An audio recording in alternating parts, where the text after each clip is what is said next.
Fala, galera do Imersão Previdenciária. Dando continuidade então às regras de transição que vieram junto com a emenda constitucional número 103 de 2019, hoje nós vamos tratar unicamente da regra de transição referente ao pedágio de 50%.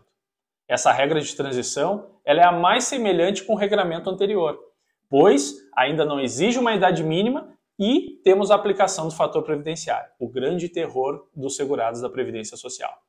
A regra de transição referente ao pedágio de 50%, para quem não assistiu o vídeo anterior, ela consiste num aumento de 50% do tempo que estava faltando para completar 35 anos para os homens e 30 anos de contribuição para as mulheres.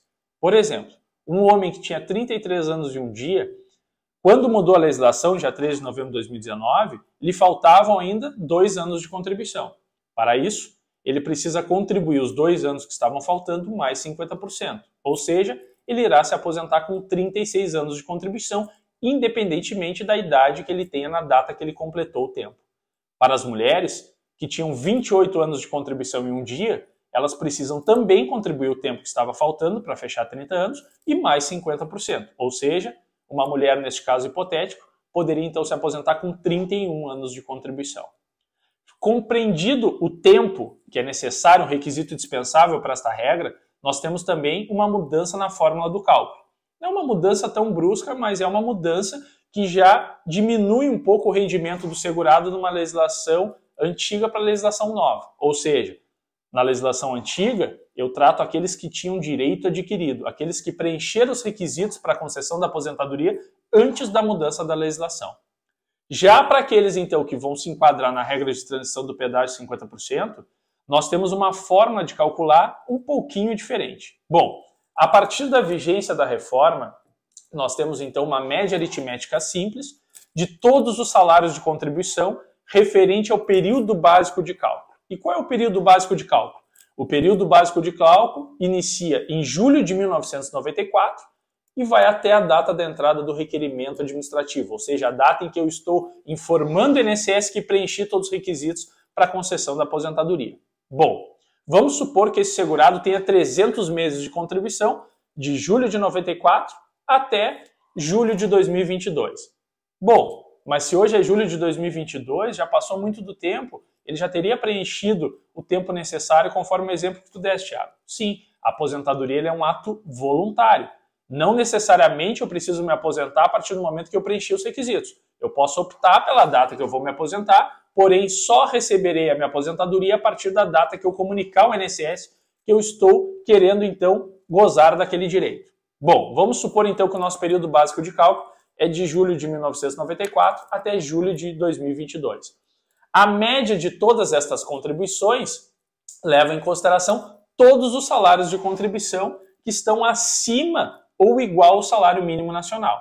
Contribuições abaixo do salário mínimo não serão computadas para este fim de cálculo. Deverão ser complementadas ou agrupadas, e isso tudo eu vou tratar num próximo vídeo. Mas para o nosso exemplo aqui, é feita uma média desses 300 meses, cada salário de contribuição é atualizado monetariamente para a data da entrada do pedido, ou seja, um salário de contribuição de julho de 1994 sofre toda a atualização monetária até a data da entrada do requerimento. Vamos dar um exemplo, que lá atrás o salário mínimo então era R$100, e agora em julho de 2022, atualizado monetariamente, ele passa a ser 1.222 ou 1.212, como é hoje. Bom, feito isso, são somados todos esses salários de contribuição e dividido por 300 meses, que é o número de contribuição dentro do período básico de cálculo. Bom, feito isso, é feita a média aritmética simples.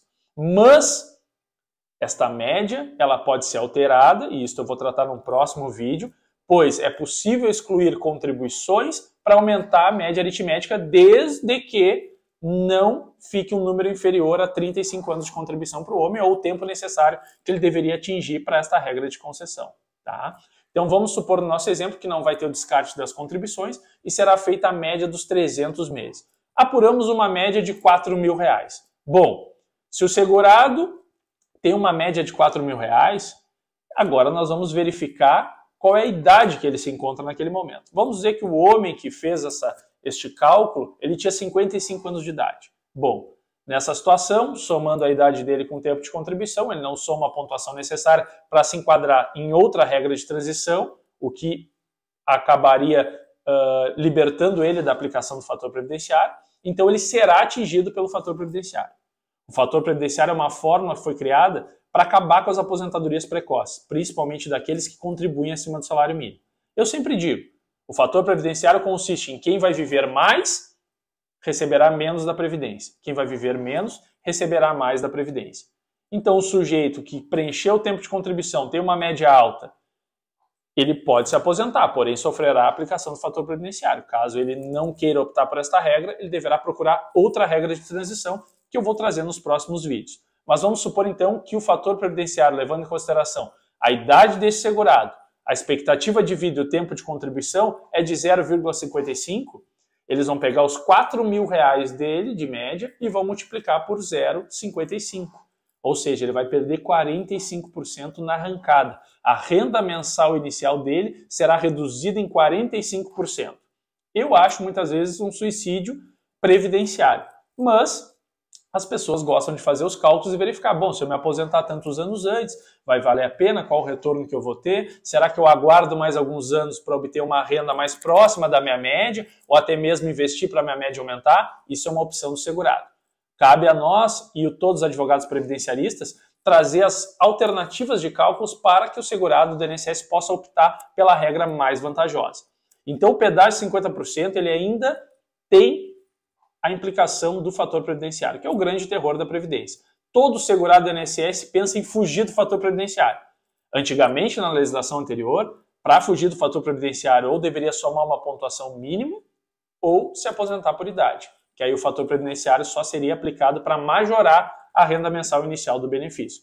Portanto, esta regra de transição ela é bem parecida com o regramento anterior. Na legislação anterior à vigência da reforma, se fazia uma média dos 80% maiores salários de contribuição, excluindo os 20% menores, e em cima disso se aplicava o fator previdenciário. Pelo fato de ter incluído agora os 20% menores salários também para dentro da média aritmética, isso já fez com que o segurado tivesse uma perda, né, com relação à média anterior à legislação e em relação à média posterior à legislação. Então esse pedágio de 50% ele é importante, ele salva o segurado, mas ele é mais destinado para aquelas pessoas que contribuíram sempre sobre o salário mínimo. Porque uma pessoa que tem uma média sobre o salário mínimo, independente do fator previdenciário, ela não receberá menos do que um salário mínimo, pois é uma previsão constitucional.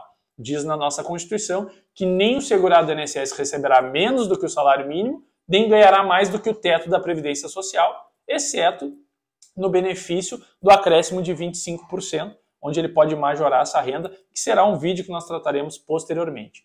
Então, se você estava em dúvida, agora eu acho que ficou claro. Se não se encaixa para você, pode se encaixar para alguma pessoa que você conheça. Grande parte das pessoas, de todos os trabalhadores, fazem parte do regime geral de previdência social, que é o INSS. E neste caso aqui nós estamos tratando de forma específica do regime geral, que é aqueles segurados que não possuem nenhum vínculo estatutário com um regime próprio, alguma previdência pública que tem um regramento próprio. Gostou? Curte e compartilha, te inscreve no canal e ativa o sininho.